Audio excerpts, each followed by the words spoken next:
Executives at Amazon are given a list of 14 principles of leadership when they join the company, and they're really memorized and repeated within the company like scripture. One of them is invent and simplify, and part of that principle is described this way. Because we do new things, we accept that we may be misunderstood for long periods of time. Well, now Amazon seems to want to be understood, having released a long list of principles for the company that reads as a sort of constitution for a company that's really larger than most world economies. But the principles are confusing.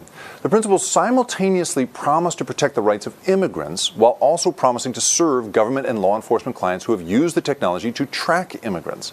And the company urges the rapid creation of a regulatory framework for facial recognition technology, helpfully pointing out that the company has already proposed guidelines for regulating this technology that it makes. Those guidelines suggest things like a 99% reliability threshold before any law enforcement agency relies on the technology, and the use of written, visible notices in places where video surveillance, including facial recognition, is in use. But the company urges that new technology should not be banned or condemned because of its potential misuse.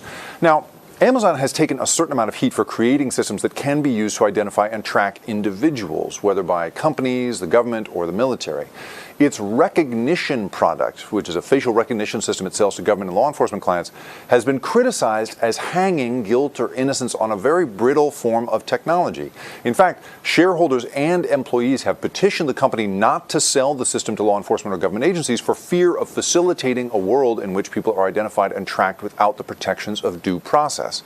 And critics have pointed out that between the secretive development of technologies like this inside companies like Amazon and the often secretive deployment of these technologies by law enforcement and military customers once Amazon has sold it to them, there's really no daylight in which voters can take a look and decide for themselves how they want the technology to be used.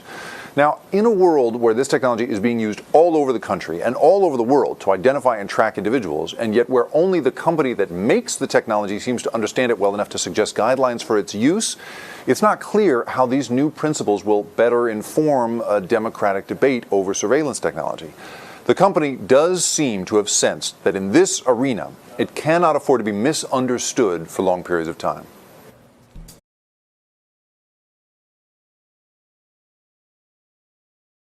Hey, NBC News viewers, thanks for checking out our YouTube channel. Subscribe by clicking on that button down here and click on any of the videos over here to watch the latest interviews, show highlights, and digital exclusives.